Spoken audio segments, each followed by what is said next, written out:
A mente fixada na carne é inimiga de Deus. Um sermão pregado na manhã de domingo, 22 de abril de 1855, por Charles Haddon Spurgeon, no Exeter Hall, Londres. Pois a imaginação da carne é inimizade contra Deus. Romanos, capítulo 8, versículo 7. Porque a mentalidade voltada para a carne é inimiga de Deus. A queda de Adão é a nossa queda. Caímos nisso e com ele. Sofremos da mesma forma. Lamentamos a ruína da nossa própria casa. Deploramos a destruição da nossa própria cidade, quando paramos para compreender essas palavras escritas tão claramente que não podem ser mal interpretadas. Os conselhos da carne. Aqueles mesmos conselhos que outra hora foram santos e que se tornaram carnais, são inimizades contra Deus. Que Deus me ajude esta manhã a formular solenemente esta queixa contra todos vocês. Que o Espírito Santo nos convença do pecado de tal maneira que nós declaramos unanimemente culpados diante de Deus. Não há dificuldade da interpretação do meu texto. Dificilmente necessita de explicação. Todos sabemos que a palavra carnal aqui significa natureza pecaminosa. Os antigos tradutores traduziram a passagem assim: a mente voltada para a carne é inimiga de Deus. Isto é, a mente não regenerada, aquela alma que herdamos de nossos pais, aquela natureza pecaminosa que nasceu em nós quando nossos corpos foram formados por Deus. A mente não regenerada, os desejos, as paixões da alma. Foi isso que se afastou de Deus e se tornou seu inimigo. Mas antes de entrarmos na discussão da doutrina do texto, observe quão vigorosamente o apóstolo o coloca. A imaginação da carne, diz ele, é inimiga contra Deus. Ele usa um substantivo e não um adjetivo. Não diz que eles simplesmente se opõem a Deus, mas que é uma inimizade positiva. Não é o adjetivo negro, mas o substantivo negritude. Não é inimizade, mas a própria inimizade. Não é corrupto, mas sim corrupção. Não é rebelde, mas rebelião. Não é perverso, mas a própria perversão. O coração, embora enganoso, é um engano positivo. É o mal em concreto. O pecado em sua essência é a destilação, a quintessência de todas as coisas vis. Ele não tem inveja de Deus, ele é a própria inveja. Não é inimizade, é inimizade real. Não precisamos dizer uma palavra para explicar o que é inimizade contra Deus. Ela não acusa a natureza humana de simplesmente ter aversão ao domínio, às leis ou às doutrinas de Jeová, mas desfere um golpe mais profundo e preciso. Não atinge a cabeça do homem, mas penetra em seu coração. Ele coloca o machado na raiz da árvore e declara isso: inimizade contra Deus, contra a pessoa da divindade, contra o Ser Supremo, contra o poderoso Criador deste mundo.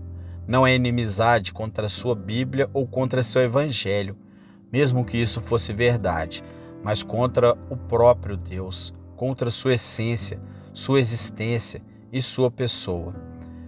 Pesemos então as palavras do texto, pois são palavras solenes, são muito bem expressas por aquele mestre da eloquência, Paulo, e além disso, foram ditas pelo Espírito Santo, que ensina ao homem como expressar ele mesmo corretamente. Que ele nos ajude a interpretar esta passagem que nos foi dada anteriormente para a explicação. Primeiro, somos convidados a falar sobre a verdade desta grande afirmação. Os desígnios da carne são inimizades contra Deus. Não existe prova, porque está escrito na palavra de Deus. Nós, como cristãos, somos obrigados a nos curvar diante dela. As palavras das Escrituras são palavras de infinita sabedoria, e se a razão é incapaz de ver o fundamento de uma declaração de revelação, é obrigada a acreditar nela com muita reverência, pois estamos convencidos de que, embora esteja acima da nossa razão, não o faz pode ser contrário a isso. Aqui descubro o que está escrito na Bíblia. A imaginação da carne é inimizade contra Deus. E isso por si só é suficiente para mim. Mas se ele precisasse de testemunhas, ele convocaria as nações antigas. Eu desenrolaria o volume da história antiga. Eu lhes contaria sobre os fatos terríveis da humanidade. Talvez isso levasse suas almas à aversão se eu lhes contasse a crueldade desta raça para consigo mesma. Se eu lhes mostrasse como ela transformou este mundo em Aceldama com suas guerras e o inundou de sangue com suas lutas e assassinatos. Se eu lhe enumerasse a lista negra de vícios em que caíram nações inteiras, ou lhes apresentasse os personagens de alguns dos mais eminentes filósofos, teria vergonha de falar deles e você se recusaria a ouvir. Sim, seria impossível para vocês, como habitantes refinados de um país civilizado, suportarão a menção dos crimes cometidos por esses mesmos homens que hoje são exaltados como modelos de perfeição. Temo que, se toda a verdade fosse escrita, abandonaríamos a leitura das vidas dos heróis mais poderosos e dos sábios mais orgulhosos da terra, e diríamos imediatamente de todos eles: todos se extraviaram, juntos se tornaram inúteis, não há ninguém que faz bem, não há sequer um. Juntos eles se tornaram inúteis. E se isso não bastasse, gostaria de fazer-vos ver os erros dos pagãos. Gostaria de falar-vos das superstições dos vossos sacerdotes que submeteram as almas à superstição.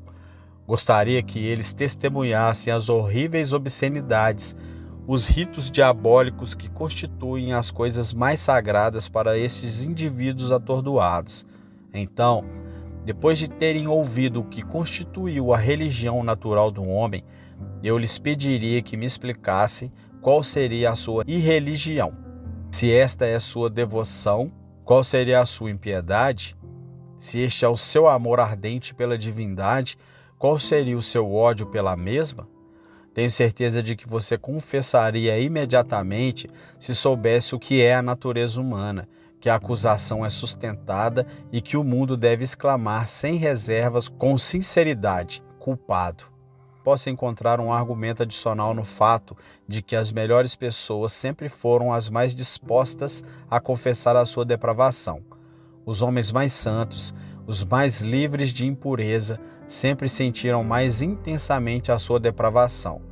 Quem tem roupas mais brancas perceberá melhor as manchas que caem sobre elas. Quem tem a coroa mais brilhante saberá quando perdeu uma pedra preciosa. Quem dá mais luz ao mundo poderá sempre descobrir a sua própria escuridão. Os anjos do céu cobrem seus rostos, e os anjos de Deus na terra, seu povo escolhido, devem sempre velar o rosto com humildade quando se lembram de quem eram. Ouça Davi.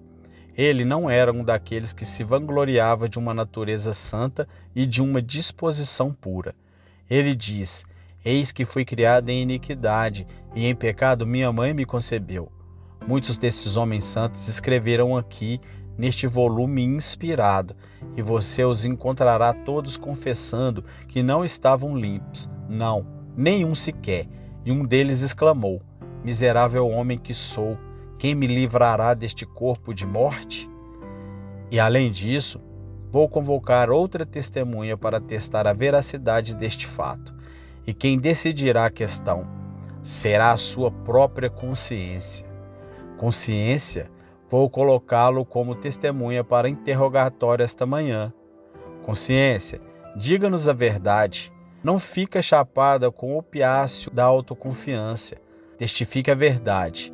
Você nunca ouviu seu coração dizer: eu gostaria que Deus não existisse?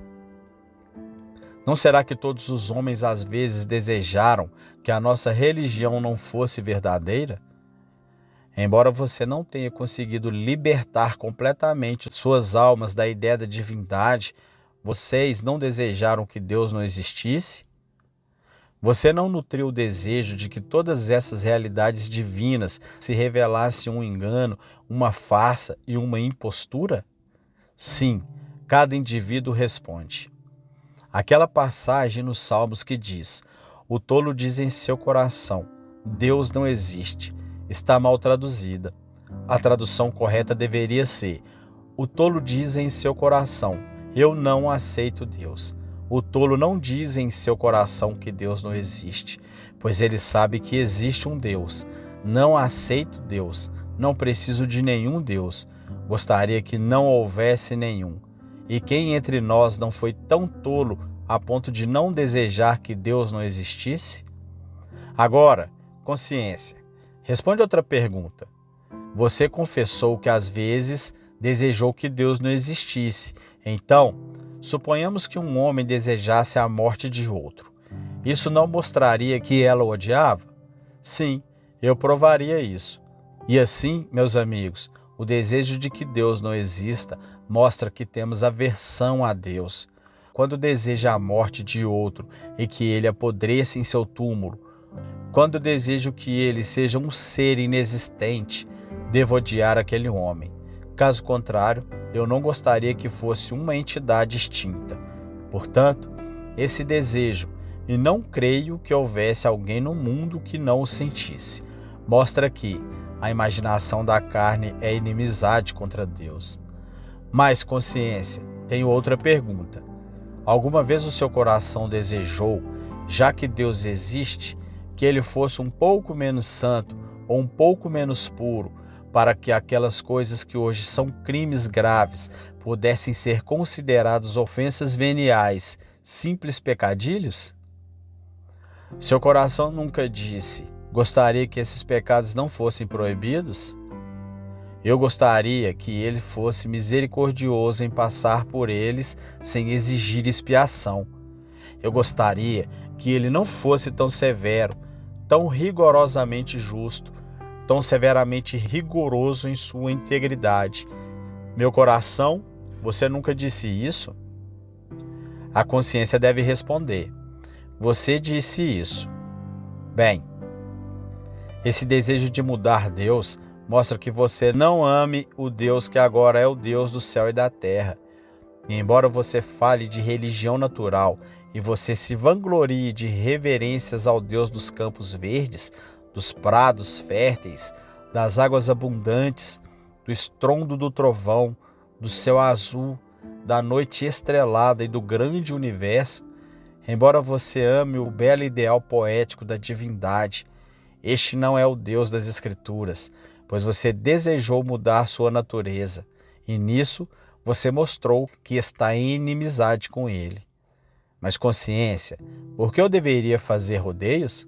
Você pode ser uma testemunha fiel, se quiser dizer a verdade, de que cada pessoa aqui transgrediu tanto contra Deus, quebrou tão continuamente suas leis, violou seu sábado, pisoteou seus estatutos, desprezou seu evangelho, que é a verdade.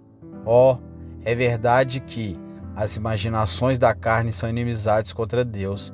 Agora, em segundo lugar, somos convidados a tomar nota da universalidade deste mal. Quão vasta é esta afirmação! Não é uma mente carnal singular ou uma certa classe de personagens, mas os conselhos da carne. É uma declaração sem restrições que inclui cada indivíduo. Qualquer mente que possa ser corretamente chamada de carnal, se não tiver sido espiritualizada pelo poder do Espírito Santo de Deus, é inimizade contra Deus. Observe então, em primeiro lugar, a universalidade disso no que se refere a todas as pessoas. Toda mente carnal no mundo está em inimizade com Deus. Isto não inclui sequer os bebês que se alimentam no peito da mãe. Nós os chamamos de inocentes e, na realidade, são inocentes. São inocentes de transgressões reais. Mas, como diz o poeta, no peito mais terno jaz uma pedra. Na mente carnal de um bebê há inimizade contra Deus.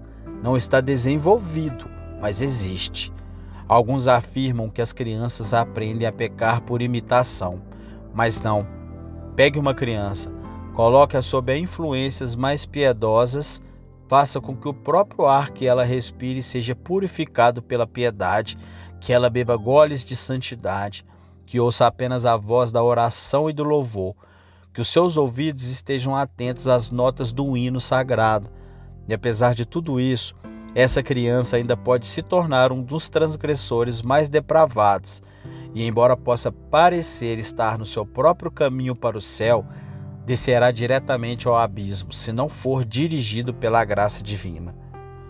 Oh, como é verdade que alguns que tiveram os melhores pais se tornaram os piores filhos, que muitos que foram treinados sob os mais santos auspícios, em meio às cenas mais favoráveis de piedade, tornaram-se, no entanto, libertinos e dissolutos. Então, não é por imitação, mas é por natureza que a criança é má. Conceda-me que a criança é carnal, pois meu texto diz: as imaginações da carne são inimizades contra Deus. Ouvi dizer que o crocodilo recém-nascido, ao sair da casca, num instante começa a se colocar em postura de ataque, abrindo as mandíbulas como se tivessem sido ensinados ou treinados. Sabemos que os leões jovens, quando domesticados, mantêm a natureza selvagem de seus homólogos da selva, e se deixados em liberdade, caçariam tão ferozmente como os outros. A mesma coisa acontece com a criança.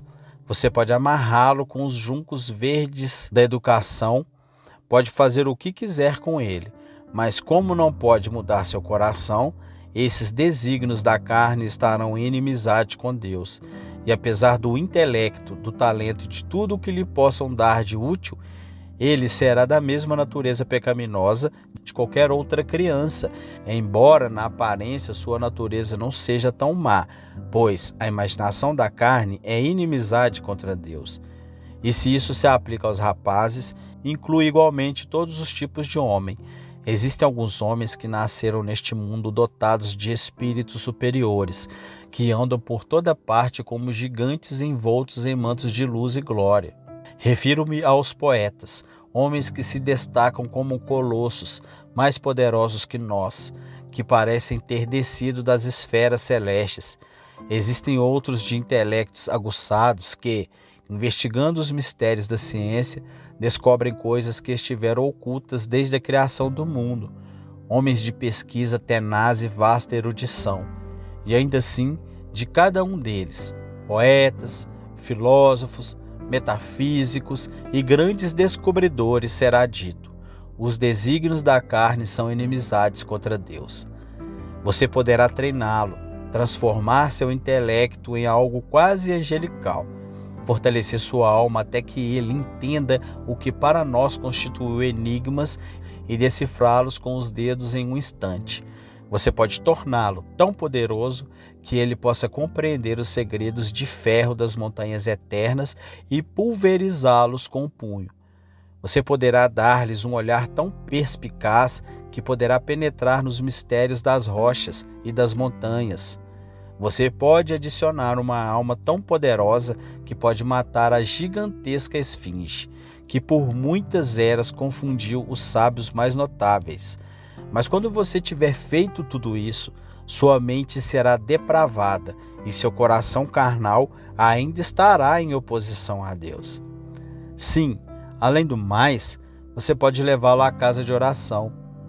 Você pode expô-lo constantemente à pregação mais clara do mundo, onde ele ouvirá as doutrinas da graça em toda a sua pureza e pregações acompanhadas de santa unção. Mas, se aquela santa unção não repousasse sobre ele, tudo teria sido em vão. Ele pode comparecer com total regularidade, mas como a porta piedosa da capela, que entra e sai, ele permanecerá o mesmo. Ele pode ter uma religião externa superficial, mas sua mente carnal estará em inimizade com Deus. Agora, isso não é uma afirmação minha, é declaração da palavra de Deus. E você pode deixá-lo de lado se não acreditar nela, mas não discuta comigo, pois é a mensagem do meu Senhor e é válido para cada um de vocês, homens, mulheres e crianças, e para mim também, que se não formos regenerados e convertidos. Além disso, observe que a universalidade disso, em todos os momentos, a mente carnal está sempre em inimizade com Deus. Alguns dirão: pode ser verdade que às vezes nos opomos a Deus, mas certamente nem sempre nos opomos a Ele. Há momentos, dirá alguém, em que me sinto rebelde. Às vezes minhas paixões me desencaminham, mas certamente há outras ocasiões favoráveis em que sou realmente amigo de Deus e lhe ofereço verdadeira devoção. Continua o desafiante. No cume das montanhas, até que toda a minha alma se tenha inflamado pela cena contemplada abaixo e os meus lábios tenham pronunciado o hino de louvor. Estas são as tuas obras gloriosas, Pai da bondade, Todo-Poderoso. Tua é esta estrutura universal, tão bela e maravilhosa, quão maravilhoso então és. Sim, mas veja, o que é verdade num dia, não é falso no dia seguinte. A mente da carne é inimizade contra Deus o tempo todo. O lobo pode estar dormindo, mas ainda é um lobo. A cobra, com os seus tons iridescentes, pode cochilar no meio das flores, e a criança pode acariciar suas costas escorregadias, mas ainda assim é uma cobra. Não muda a sua natureza, mesmo que esteja adormecido. O mar é abrigo das tempestades, mesmo quando está plácido como um lago. O trovão ainda é o trovão que ressoa poderosamente, mesmo que esteja tão longe que não possamos ouvi-lo. E o coração, embora não percebamos as suas fervuras, embora não vomite a sua lava e não jogue fora as rochas ferventes de sua corrupção, ainda é o mesmo vulcão temível. Em todos os momentos, em todas as horas, em todos os momentos, digo isso como Deus diz. Temos outro pensamento a respeito da universalidade desta afirmação. Todos os desenhos da carne, elas são inimizades contra Deus. O texto diz: a mente carnal é inimizade contra Deus, isto é, o homem inteiro, cada parte dele, cada poder, cada paixão. Muitas vezes se faz a pergunta: que parte do homem foi afetado pela queda? Acham que a queda foi só sentida pelos afetos, mas que o intelecto permaneceu ileso. Eles argumentam isso com base na sabedoria do homem e nas impressionantes descobertas que ele fez, como a lei da gravidade, a máquina a vapor e as ciências. Agora, considere essas coisas como uma demonstração insignificante de sabedoria, quando comparada com o que será descoberto em 100 anos, e muito pequenas comparada com o que poderia ter sido descoberto se o intelecto do homem tivesse permanecido em sua condição original. Acredito que a queda esmagou completamente o homem. Embora quando rolou como uma avalanche sobre o poderoso templo da natureza humana, alguns elementos permaneceram intactos, e entre as ruínas podem ser encontradas aqui e ali uma flauta, um pedestal, uma cornija, uma coluna, que não estão completamente quebrados. Toda a estrutura caiu, e suas relíquias mais gloriosas são coisas caídas, afundadas na poeira. O homem inteiro está estragado, afundado na poeira. Olhem para a nossa memória. Não é verdade que a memória participa da queda? Lembro-me muito melhor de coisas ruins do que daquelas que cheiram a pena. Se eu ouvir uma música obscena, aquela música do inferno gritará em meus ouvidos até que cabelos grisalhos cubram minha cabeça. Mas se ouço uma nota de santo louvor, infelizmente esqueci. Porque a memória guarda as coisas ruins como mão de ferro, mas segura as coisas boas com dedos fracos. A memória permite que as madeiras gloriosas das flores do Líbano flutuam na corrente do esquecimento, mas retém toda a sujeira que flutua até ela vinda da depravada cidade de Sodoma. A memória lembrará o mal, mas esquecerá o bem. A memória participa do outono, a mesma coisa acontece com os afetos. Amamos o que é terreno, mais do que deveríamos. Rapidamente entregamos o nosso coração a uma criatura, mas raramente o oferecemos ao nosso Criador. E quando o coração é entregue a Jesus, ele tende a se desviar. Olha para a nossa imaginação também. Como a imaginação se deleita quando o corpo está em estado pecaminoso. Apenas dê ao homem algo que ele o leve ao ponto de intoxicação. Drogá-lo com ópio. E como a sua imaginação vai dançar cheia de alegria. como um pássaro solto da gaiola, como voará com asas mais fortes que as da águia. Ele vê coisas com as quais nunca teria sonhado nas sombras da noite, porque sua imaginação não funcionou quando seu corpo estava normal, quando ele estava saudável? Simplesmente porque a imaginação é depravada, e enquanto o elemento impuro não tivesse sido introduzido, enquanto o corpo não começasse a tremer com algum tipo de intoxicação, a fantasia não pensava em celebrar o seu carnaval. Temos alguns exemplos esplêndidos do que o homem pode escrever quando ele se encontra sob influência amaldiçoada de bebida alcoólica. Por ser tão depravado, a mente adora qualquer coisa que coloque o corpo numa condição anormal. E aqui temos a prova de que a própria imaginação se extraviou. O mesmo se aplica ao julgamento. Posso mostrar quão imperfeitamente ele decide. Posso também acusar a consciência e dizer-lhe como ela é cega e como pisca para as maiores loucuras. Posso examinar todos os nossos poderes e escrever na testa de cada um deles: traidor do céu, traidor do céu. Toda mente voltada para a carne é inimiga de Deus.